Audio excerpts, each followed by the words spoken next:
Rodney Kite Powell, and I'm an historian at Tampa Bay History Center.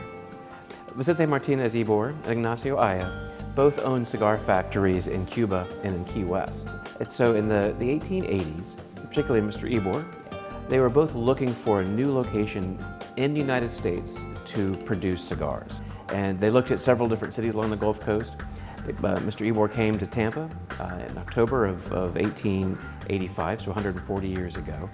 And Ybor bought 40 acres in what is now known as Ybor City.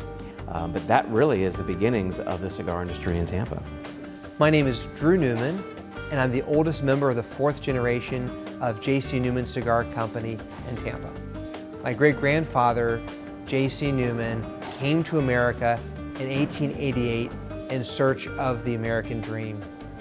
And so even today, 140 years later, the legacy of the cigar industry is so strong and still persists here in Ybor City. It's the industry that built our community more than 100 years ago and caused immigrants from all around the world to come to Tampa and move their families and build their lives here.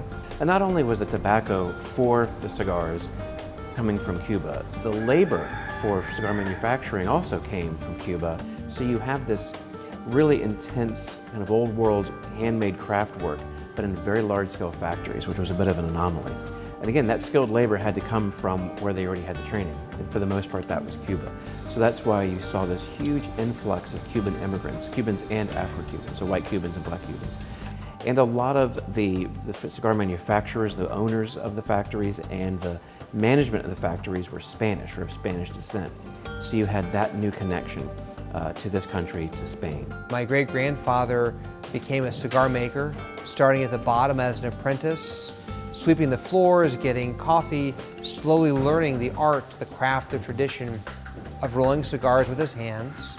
And so on May 5th, 1895, my great-grandfather founded our company, and 4 generations and 130 years later, we are proud to continue rolling cigars by hand, just like my great-grandfather did 130 years ago. But it wasn't just the business that came, it was the cultures. You have the Cubans and Afro-Cubans, you've got Spaniards, and then Sicilians began arriving. And those different cultures made Tampa a city like really no other in the South.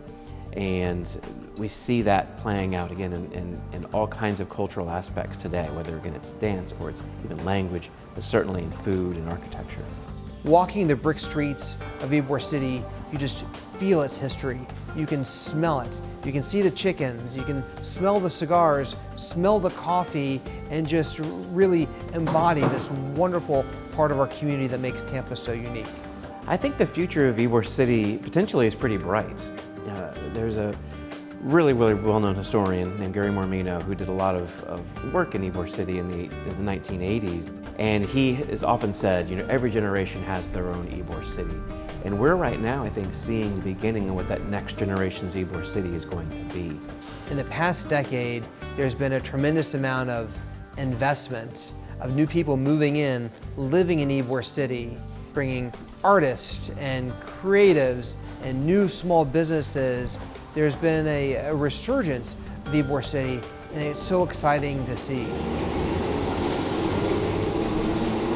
You can see the spirit of Ybor City and what the efforts of Vicente Martinez Ybor and Ignacio Aya and so many others, what they brought to this city. My family, we are cigar makers. We're rolling cigars today the same way that my great-grandfather did 100 years ago, but we also feel that we're ambassadors for Ybor City, for the city of Tampa, sharing the story and the origin of our community and all the people, the culture, the food, the language, the heritage, the traditions, everything that embodies Ybor City in Tampa's earliest days, we are able to share with people from around the world, and it's an incredible privilege, and I'm so grateful to be able to do it.